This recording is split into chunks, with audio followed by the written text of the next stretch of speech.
Senhoras e senhores, sejam bem-vindos a mais um episódio do H Plus Tá On. E continuando a nossa saga de dicas para a FUVEST. Então, lembrando, a ideia é que os professores venham aqui e vão dando dicas dentro de grandes temas para que ajudem vocês a revisar. Aí, ouvi o professor fulano de tal falando aquilo, falando, nossa, não lembrava, deixa eu dar uma olhada. Certeza que isso vai aparecer na prova, né? Isso aqui é como se fosse uma revisão nos tempos modernos. Perfeito. Gostou, Matheus? Para isso, episódio de hoje de história, tá aqui o Felipe, o nosso bugrino. Prazer, que Felipe, sempre está aqui. Seja bem-vindo. Sempre. Vai falando com o pessoal aí, enquanto eu vou projetar aqui os grandes temas, tá bom? Tá bom, é um prazer estar aqui com vocês, mais uma vez falando sobre os principais vestibulares, e nesse caso da FUVEST. FUVEST, a gente é suspeito para falar, né, Kim? FUVEST é um vestibular que temos uma relação afetiva, umbilical, né? Viemos da USP. É o vestibular que nos permite entrar na universidade mais bem ranqueada em relação a rankings internacionais do Brasil. E isso significa, obviamente, que estamos falando de uma prova que, ao mesmo tempo, é referência para outras provas, né? E, portanto, toda a preparação ligada às outras provas vai aparecer aqui, mas também de um nível de exigência bastante alto, né? A FUVEST, costumo dizer, é o motivo maior pelo qual se faz a preparação de um ano, todo o esforço, toda a dedicação, ela vai aparecer na FUVEST, né? E aí a gente está aqui para falar sobre essa prova maravilhosa que permite ingressar na Universidade de São Paulo. Antes da gente começar aqui, você acha a prova da FUVEST a mais difícil em história? De curiosidade. Em que a maioria das pessoas terão acesso, sim. A gente pode pensar assim em provas da FGV para cursos específicos como economia, que podem ter questões mais difíceis. Agora, de conteúdo geral, assim, me parece que sim. Tem diferenças, assim, depende muitas vezes da adaptabilidade dos alunos. Tem aluno que gosta muito de fazer FUVEST. Por quê? Vamos falar, né? Questões bem direto ao ponto, exigência conceitual de conteúdo. Então, olha, sim. Eu gosto sempre de dar o mesmo exemplo. Sobre os atos de navegação, fala. Acabou. Não é Enem, com aqueles textos enormes, a Unicamp, muito interpretativa.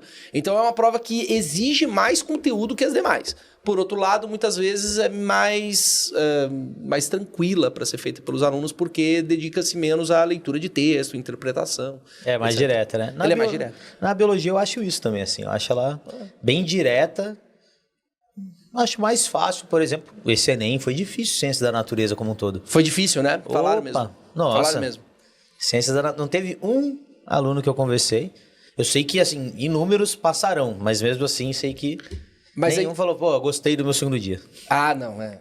Mas a exigência era de conteúdo ou a questão era os textos difíceis, longos, difícil de apreensão, ou as duas coisas? Conteúdo e texto. Mas mais conteudista. Então.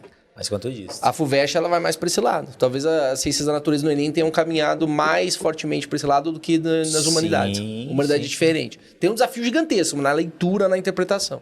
Bom, vamos lá? Vamos embora. Foi boa a introdução, né? Acho que sim, não sei. Fui eu que fiz, sou suspeito de falar. Tá aqui, ó, o Matheus está mostrando para vocês alguns temas, vou até mostrar aqui, ó. História contemporânea, Brasil República, História moderna, Brasil Colônia, História medieval, Antiga, Brasil Império e Pré-História, certo? Certo, perfeito. Então, basicamente, aqui a incidência dos últimos 5 anos, a porcentagem dividida assim de forma igual, ali, né, liderando a história contemporânea. Com o Brasil República próximo, né? Isso. E aí já tem um salto para a história moderna, Brasil Colônia assim em diante. E se não tiver nada aí, por exemplo, talvez não tenha, assim que você acha que apareça, por favor, pode falar, tá? Não, pode, mas é interessante, né? Porque essa organização temática, ela já meio que quase cobre praticamente tudo que a gente estabelece em história do ponto de vista cronológico, né? Porque se nós pensarmos que história geral pode ser dividida em pelo menos 4 grandes eras. História antiga, antiguidade, medieval, moderna e contemporânea. As 4 estão contempladas aí, né?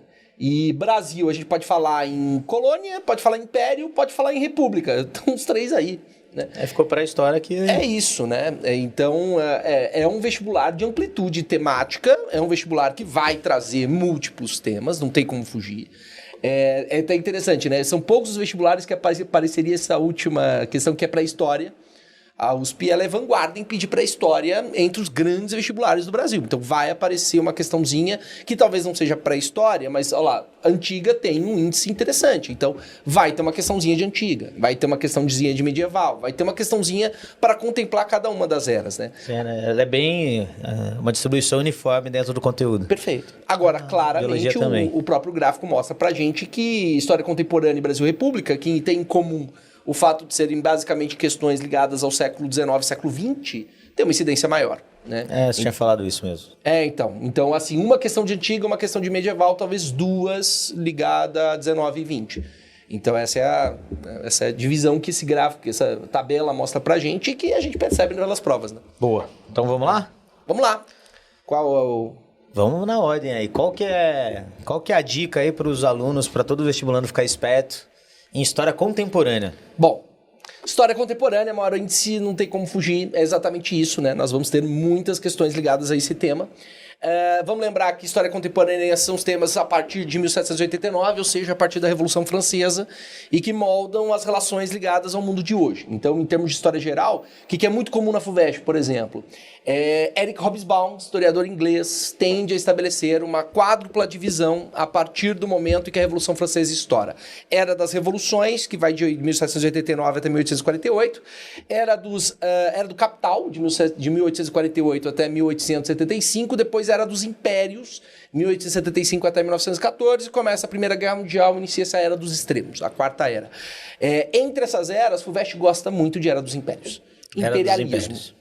Então aí o que o estudante tem que lembrar? Lembre-se que há um processo de desenvolvimento industrial, primeira a Revolução Industrial, segunda a Revolução Industrial. É importante lembrar as diferenças entre elas, a primeira mais ligada ao carvão, a segunda energia elétrica, produção siderúrgica e motor de combustão interna, e como há um processo de expansão de mercado dentro das lógicas industriais que levarão o mercado europeu para se estabelecer em lugares como a Ásia e África, que é o que a gente chama na história de neocolonialismo. A história da USP adora perguntar sobre imperialismo e neocolonialismo.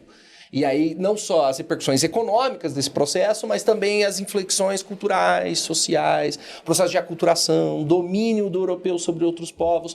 A partir dali, formações que darão, no século XX, por isso também história contemporânea, a um momento de descolonização.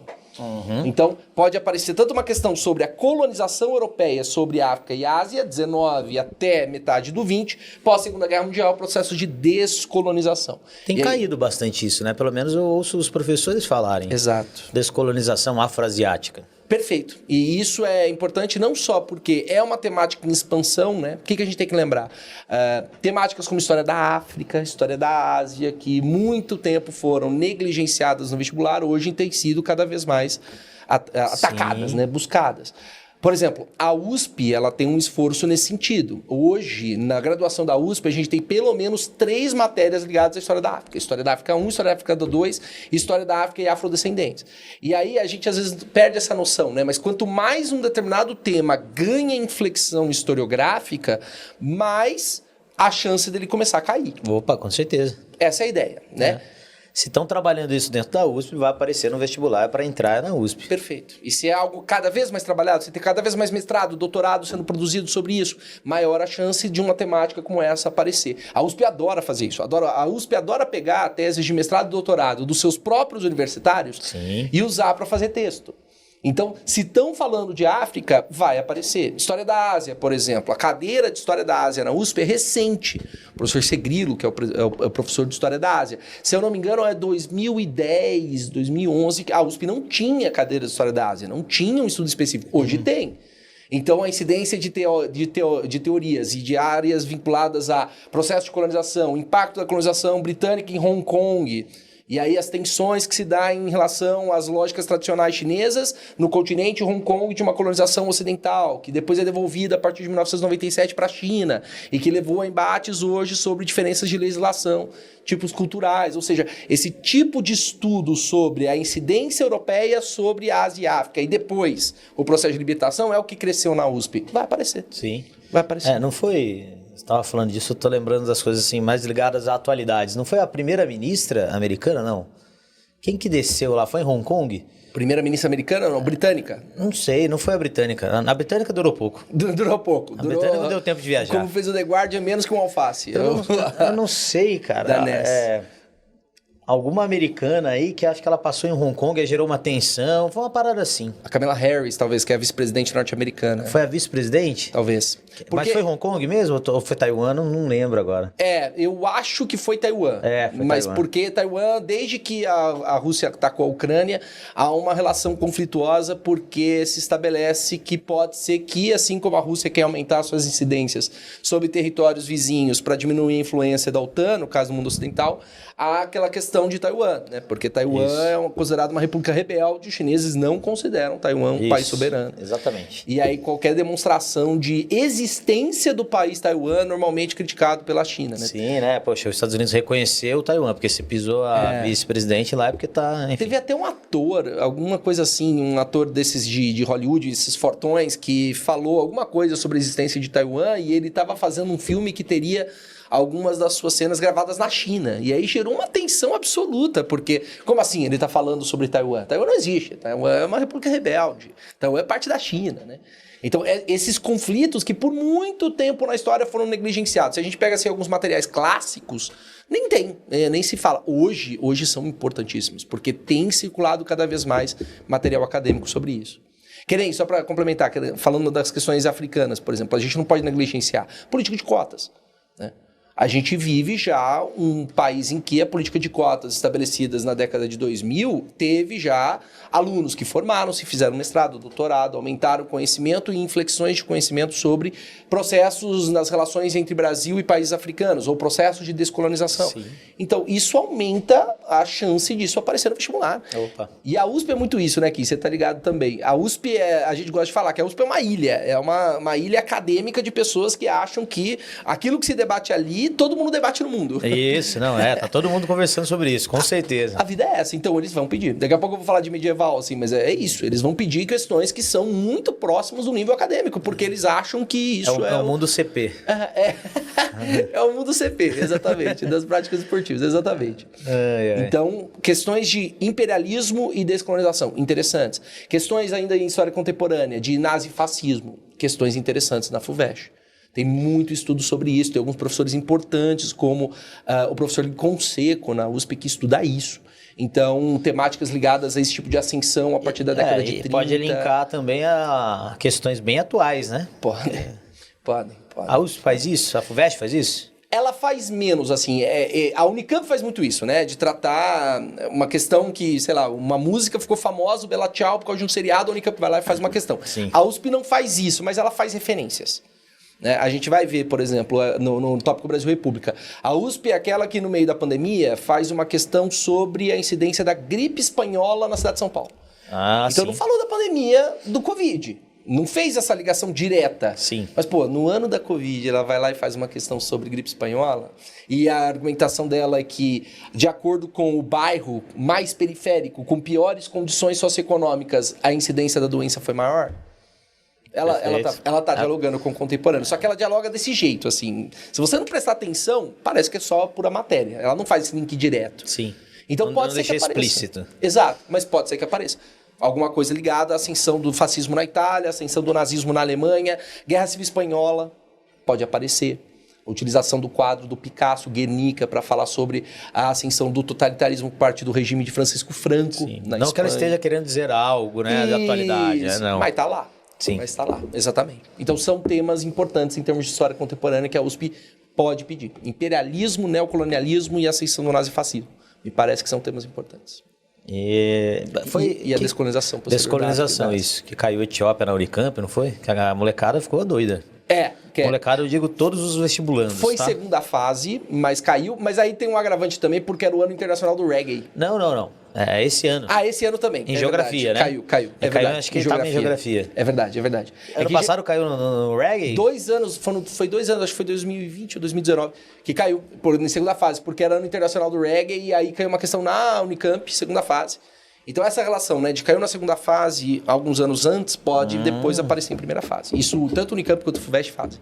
Boa. E aí a questão do ano do reggae e a relação entre a cultura Rastafari, na origem etíope, e a sua, depois, ramificação na Jamaica, né? Então, são temas legais. No caso da USP, no caso da FUVEST, me parece imperialismo, neocolonialismo, depois descolonização afro-asiática e a ascensão do nazifascismo. São temas muito importantes para a FUVEST. Boa, fechou. Próximo tópico aí, Brasil República. Não foge muito dessa relação, né?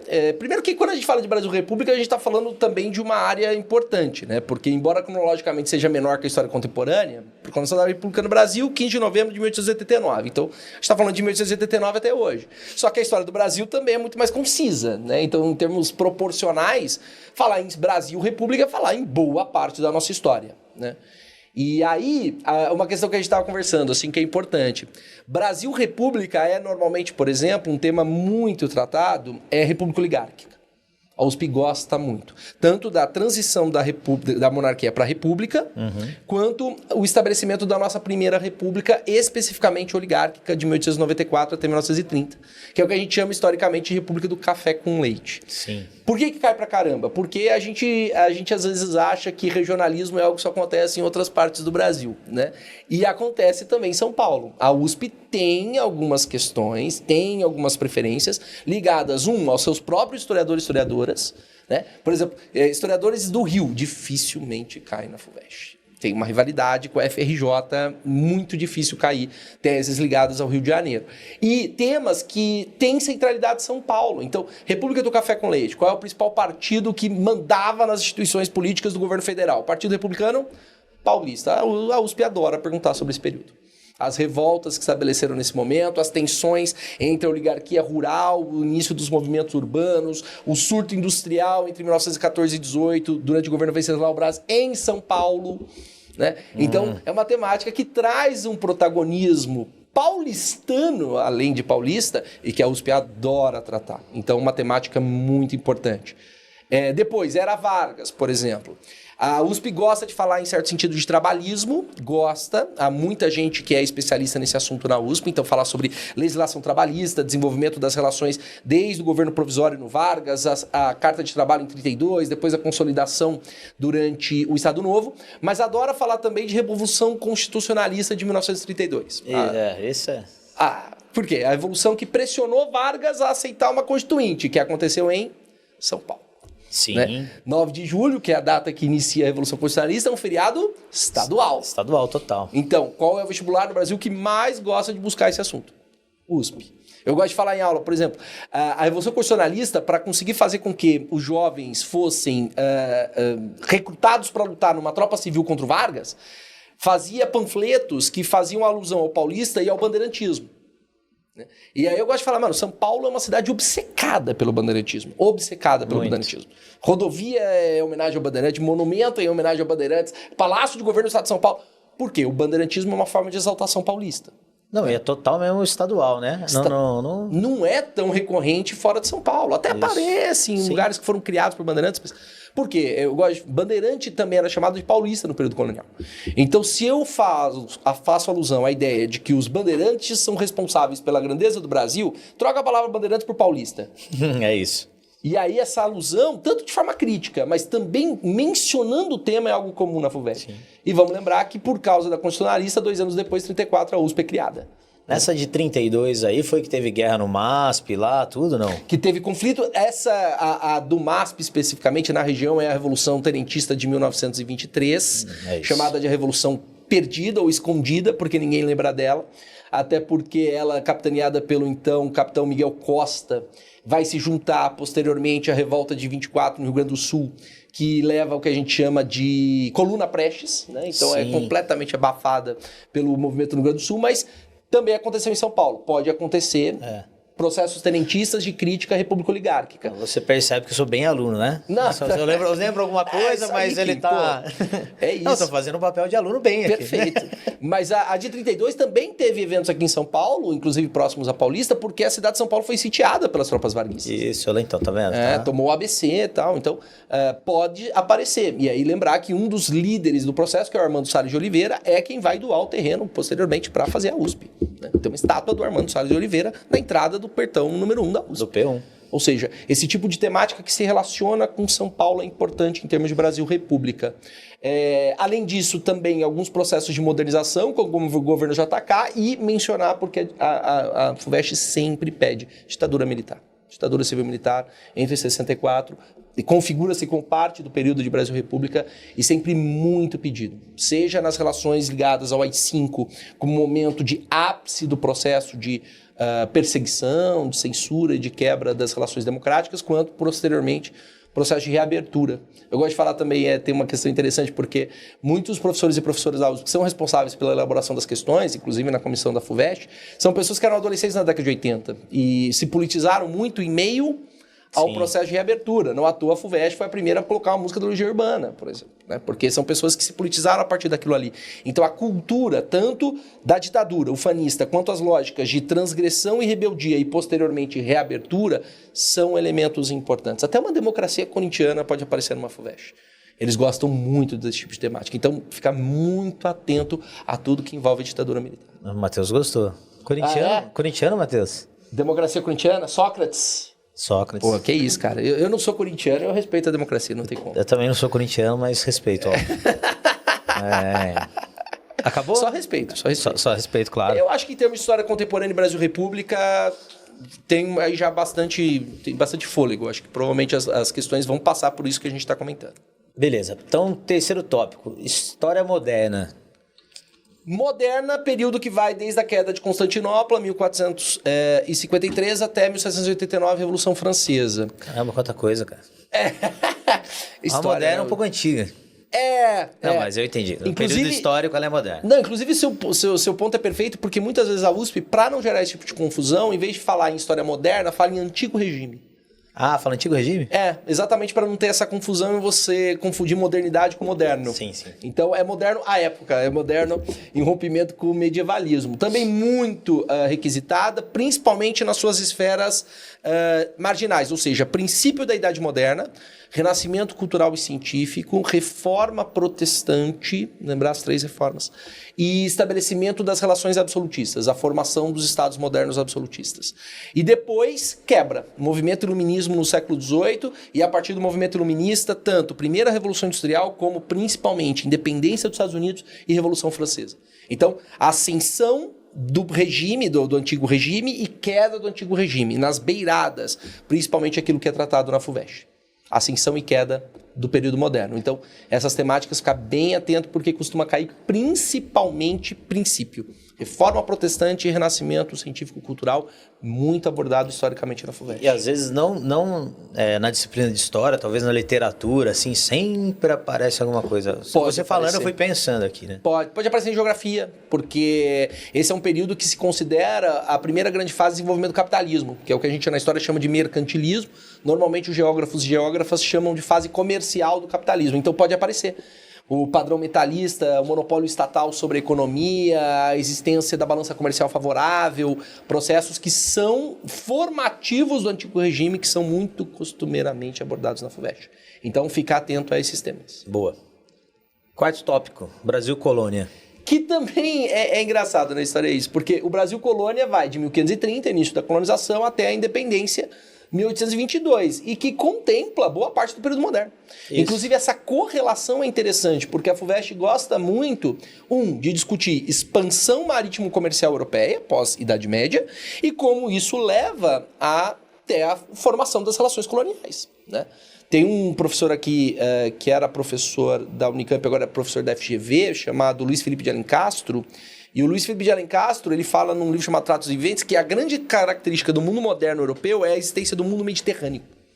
que é a ideia de que a partir daqui as principais relações, primeiro de acúmulo e depois de trocas, intercâmbios culturais e sociais, se passa não mais no Mediterrâneo, como historicamente se desenvolveu na Europa, mas agora no Atlântico. Então o que a FUVEST adora pedir aqui? Essas correlações, essas intersecções, né? Então, como a influência portuguesa e americana no litoral africano, fruto do tráfico, né? Já houve uma questão da FUVEST, por exemplo, que ela falou sobre a introdução de técnicas de plantio, mandioca, milho, que são origens da são originariamente na América, na África. Por quê? Porque há um intercâmbio chamado tráfico, que não é um intercâmbio democrático, um intercâmbio impositivo, mas que gera trocas. A FUVEST adora falar sobre isso. Adora falar sobre o desenvolvimento da cartografia, do desenvolvimento que permite a navegação portuguesa e espanhola que vai chegar até nós, a relação entre o místico e o material. Então, o que o vestibulando não pode esquecer aqui em hipótese alguma? O econômico e o religioso caminharam juntos o tempo todo. A expansão do mundo cristão e, ao mesmo tempo, a expansão de uma lógica de capital para estabelecer práticas de produção, seja agrícola, seja de extração mineral na América. Então, isso aparece muito. Esse período de chegada do europeu à América e, portanto, o início das relações coloniais. Lembrar que de 1500 a 1530 não há ainda colonização, e a partir da colonização, a FUVEST gosta muito das relações econômicas do período colonial. Então, período de ápice do açúcar, século XVI e XVII, do ouro, século XVIII, as transformações entre os dois períodos. Entender como o declínio do ouro está ligado à crise do sistema colonial. Pode aparecer alguma coisa relativa ao período joanino, pelo fato de termos tido a comemoração do bicentenário da independência esse ano. Isso. Você foi no museu? Não fui ainda no Museu do Ipiranga. Eu preciso ir, cara. Eu fui. Tá legal? Muito legal. Muito legal mesmo. É mesmo? Pode aparecer muito, né? Você estava falando também disso. Pode aparecer. Não é tão costumaço, porque como é FUVEST 2023, normalmente isso aconteceria no passado. FUVEST 2022. Sim. Mas, como eles não falaram especificamente da independência ano passado, né? Foi uma questão um pouco mais aberta, falou-se da comemoração do primeiro centenário.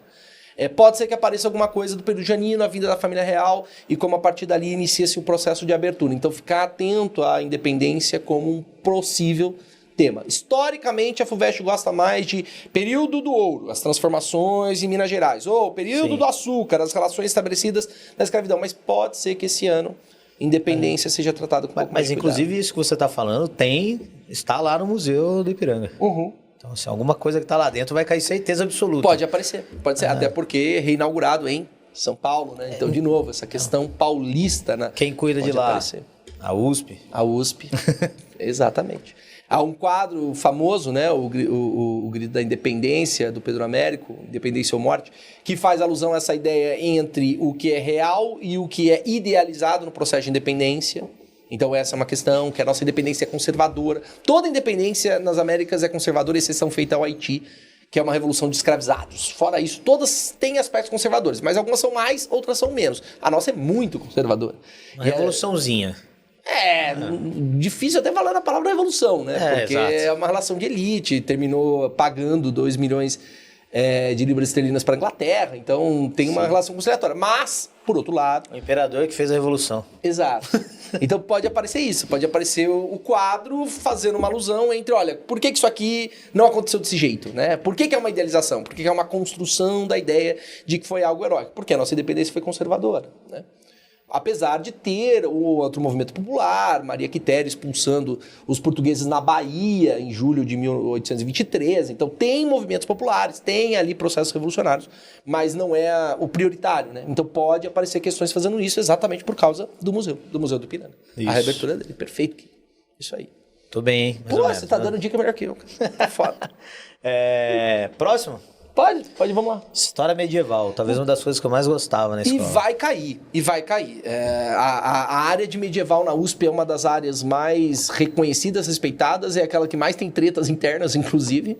É muito forte, então estudo medievalístico na USP é muito forte, vai cair uma questão de medieval, isso é claro.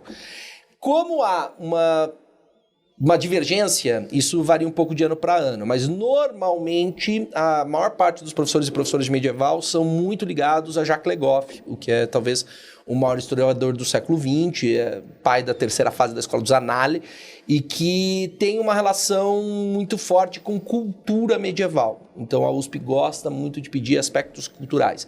Então a influência do cristianismo na formação da mentalidade medieval, a culpabilidade feminina, por exemplo, por Eva ter comido o fruto proibido, as relações que se constroem ali a partir da construção de diferentes tipos de papéis para homem e mulher, as diferentes relações sociais entre senhores e camponeses por meio do desenvolvimento da servidão. Então, como culturalmente se forma o mundo medieval.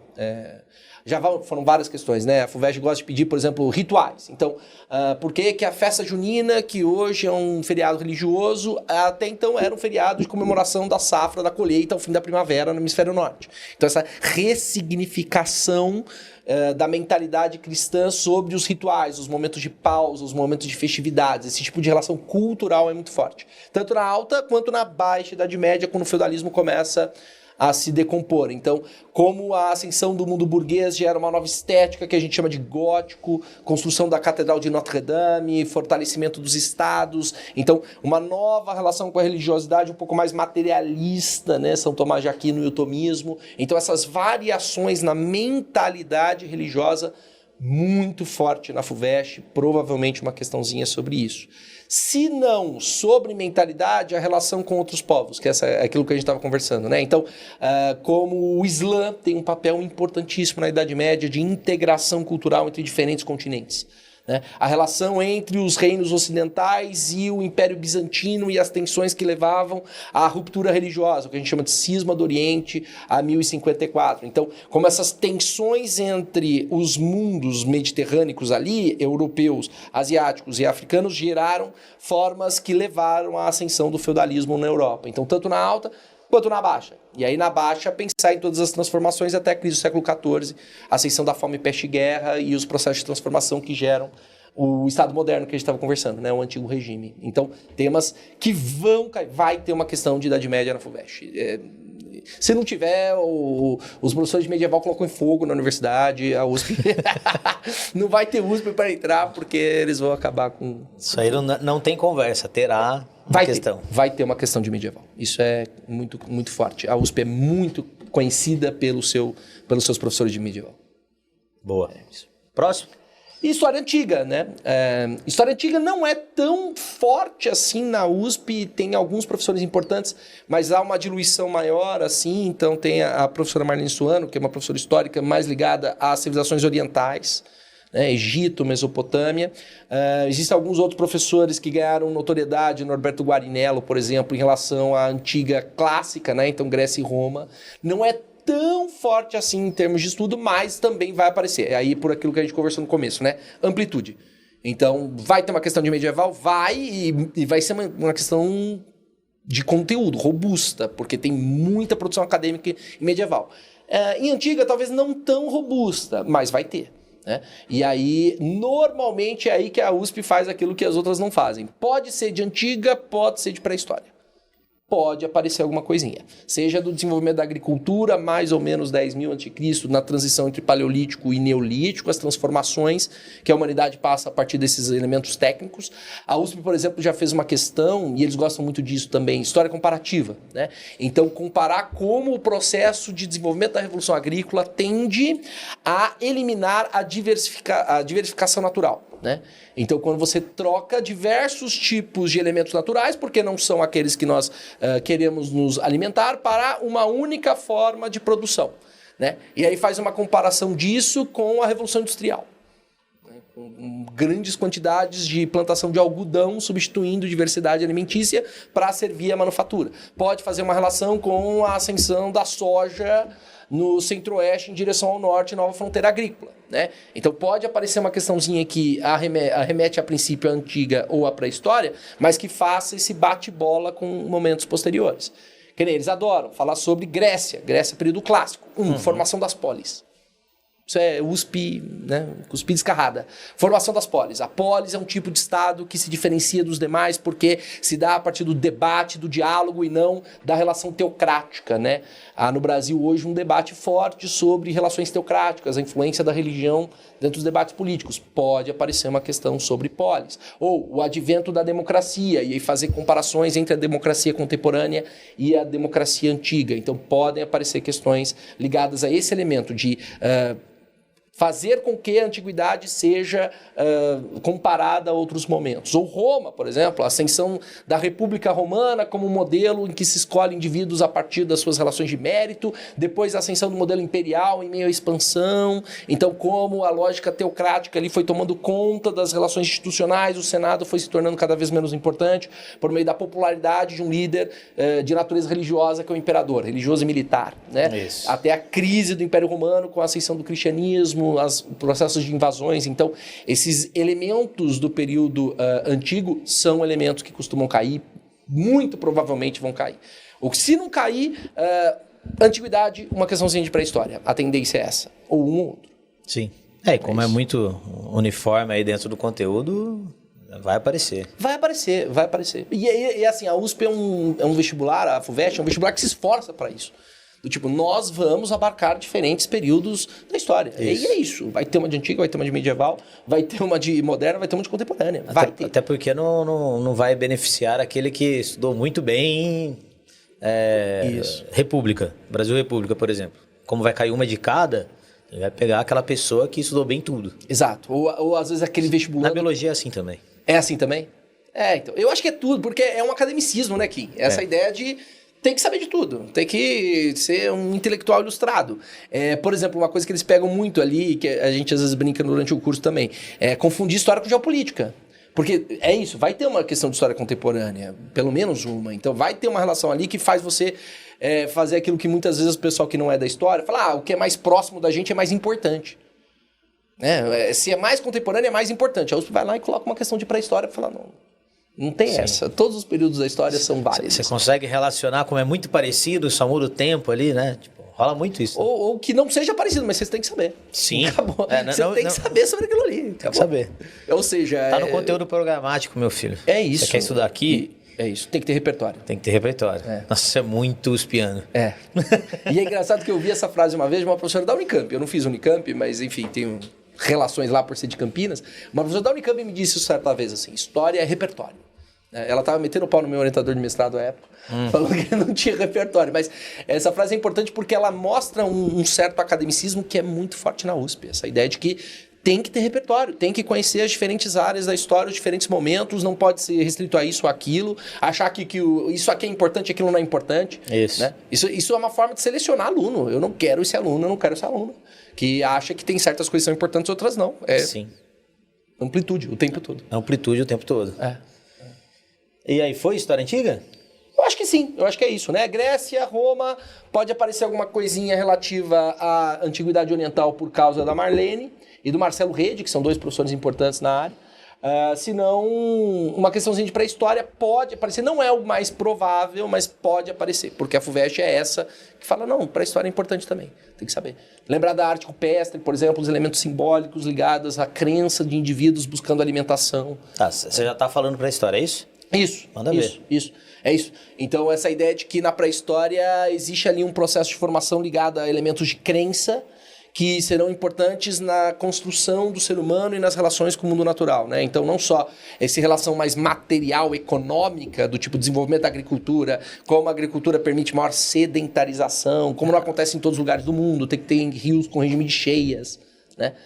Pode aparecer uma questãozinha falando sobre rio com regime de cheias, fazendo relação com a geografia ou com a biologia. Sim. Porque a gente normalmente acha que a agricultura advém da irrigação, e ao contrário. Quem faz a irrigação primeiro é o meio natural, é a cheia. Que planta-se depois que a cheia termina e o solo está, depois de meses embaixo de água, todo umidificado. Não é assim, né? O processo acontece primeiro no meio natural, depois na lógica de interferência humana. Então a USP gosta muito dessas relações materiais de transformação, mas pode aparecer alguma coisa relativa à arte, que é a arte rupestre, período paleolítico ou mesolítico, dependendo do autor. Pensando no pessoal da FUVEST, paleolítico, e como existe ali um processo ligado à caça e à pesca, na qual se projeta imagens na tentativa de evocá-los para conseguir ter melhor sucesso, né? Então, não só uma lógica de comunicação, não é mostrar que tem tal animal, mas mais do que isso, estabelecer essa relação com o sobrenatural. É uma temática muito forte e pode aparecer na USP. Né? Boa. Então, e o Neolítico, né? O Neolítico, o desenvolvimento das relações um pouco mais complexas, as primeiras formas de organização em grupos humanos, grupos familiares, então pode aparecer essa relação. Mas como eu disse, talvez eu tenha me antecipado um pouco na antiga, pode aparecer também essa relação comparativa, de como esses processos de transformação na pré-história encontram correlatos em outros momentos, exatamente para mostrar para o vestibulando, olha, isso aqui não é algo perdido lá no tempo, não é primitivo, não é inferior, existe isso muito forte na historiografia hoje. Cada período tem o seu valor, ele tem a sua característica. E, portanto, quando você os compara, você tenta entender a partir de diferenças e semelhanças qual é esse valor. Então, aí você está eliminando vestibulandos e vestibulandas que acham que a história é linear, que ela é um progresso contínuo da humanidade. Não é. A história é feita de transformações. A USP gosta muito disso, de entender as transformações que a história humana proporciona, né? E a pré-história é um grande processo de transformação. Opa. Inclusive hoje... Vai até a escrita, é isso? Até a escrita 4.000, mas eu ia comentar exatamente isso. Hoje, inclusive, esse é um termo discutível dentro da historiografia, né? Porque pré é antes. Isso supõe, portanto, que é antes da história, porque partia-se do pressuposto, principalmente na historiografia do século XIX, que a única fonte documental que você tinha sobre o passado era a fonte escrita. Mas não, né? Hoje não. Deu 40, Matheus? Ah, mas tá bom, cara. O professor de história vai conseguir acabar cedo. Pô. Tá ótimo. Calma, Matheus, a gente vai acabar. Vai acabar. Vamos acabar. Então, telespectadores, acalmem-se. Calme-se, vamos terminar. E essa dica é importante, porque a USP ela tem professores muito importantes de teoria da história, que é sobre o que a gente chama de historiografia, né? Estudar a história ao longo do tempo. E hoje se estabelece documentação histórica por qualquer tipo de fonte. Fonte oral, fonte material, ruínas, por exemplo. Você tem diversas formas de acessar o passado. Ou seja, você consegue fazer história sobre sociedades que não têm escrita. Sim. Logo, não há como se dizer que antes da escrita não tinha história. Se tinha história, não é pré-história. É tudo história. Desde que o ser humano existe, é história. Pré-história é o... nada. É o nada, porque a história estuda o ser humano no tempo. E desde que tem ser humano... Tem história. Antes da história é geologia, formação do planeta. Zoo. Exato. Ou seja, a pré-história pode aparecer uma questãozinha discutindo o conceito pré-história. Pode aparecer. Opa. O que faltou? O Brasil Império que a gente pulou, é isso? Ou falamos? Brasil Império, não falamos. Então Brasil Império. Pra finalizar, é Brasil Império. Rapidão, pro Matheus não nos matar. Isso. Brasil Império pode aparecer tanto uma questão ligada à proclamação da independência, né? Então, o processo de formação do Império. A FUVEST é um dos vestibulares que mais gosta de período regencial. Então, lembrar como o período regencial é um momento de conturbações políticas entre liberais e conservadores, fazendo essa relação um pouquinho mais genérica, né? Lembrar que tem liberais moderados, liberais exaltados, os conservadores e os restauradores, que queriam a volta de Dom Pedro I a partir da sua abdicação, e como essa conturbação gerou revoltas. Lembrar das revoltas regenciais, cabanagem, balaiada, a farroupilha, a sabinada e a revolta dos malês. A FUVEST é aquela que pergunta sobre a revolta dos malês. Ela é essa prova. Então, lembrar dessas revoltas e Segundo Reinado. Segundo Reinado, estatisticamente, é a que mais cai. É um período muito grande, são 49 anos. E tanto a afirmação do Segundo Reinado, políticas como o parlamentarismo às avessas, o desenvolvimento de práticas para criar estabilidade num país após sua independência, como depois a sua crise. E pensar como a partir da Guerra do Paraguai, o Estado monárquico começa a sofrer uma crise que não é só a crise do Segundo Império, mas é a crise do modelo imperial como um todo. E aí lembrar principalmente de duas questões. Uma, a necessidade de formação da ideia de Brasil durante esse período. E as inflexões, por exemplo, com as artes, com a literatura, romantismo. E o abolicionismo. Questão importantíssima. Então, como o império é um modelo para manter a escravidão, o final da escravidão tende a fazer com que o império não exista mais. Então, ficar muito atento ao final do Segundo Reinado. Até porque muitos dos teóricos ali, uma delas, Emília Viotti da Costa, é uma paulistana. Não é da USP, é da PUC, mas é uma teoria muito forte dentro da USP, pode ser utilizada. Então tem muita gente, tem a professora Antônia Terra, por exemplo, na USP, estuda muito transição entre monarquia e república. Ficar atento a esse período. Boa. Fechou. Mais algo? Não. Consegui ser direto, não enrolei tanto. Foi bom, foi ótimo. Historiador tem esse problema, né? Historiadora, gosta de falar que nem louco. Tentei ser o mais conciso possível. Não, foi top. Não tenho dúvida, assim, que a galera vai encontrar muita coisa.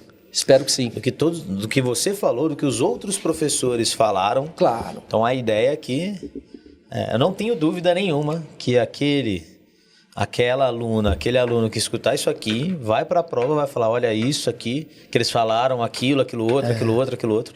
Isso acaba dando uma segurança. Exato. Acaba pegando no psicológico, né? Que é o emocional super importante. A ideia é essa, é ajudar os vestibulandos, não só os nossos alunos, como todos. Perfeito. Fechou? Quanto mais fontes, melhor. Isso aí. Muito obrigado, Felipe. Obrigado, Matheus. Desculpa a demora, tá? Foi mal, Matheus. E se você ouviu ou assistiu isso, foi para a prova, encontrou aí os conteúdos, pois manda uma mensagem lá no H Plus Médio no Instagram. Por favor. Conta pra gente o que você encontrou. Fala, poxa, ouvi o Felipe falando isso, ouvi, enfim, o Adriano, ouvi todos os professores. Ouvi e caiu. Eu não tava lembrando, fui lá, dei uma olhada rapidinha, caiu. Foi útil, né? Porque no fundo é pra isso que a gente tá aqui, né, Kim? Exatamente. Perfeito. Felipe, muito obrigado. Valeu, galera. Até a próxima. Beijo, tchau.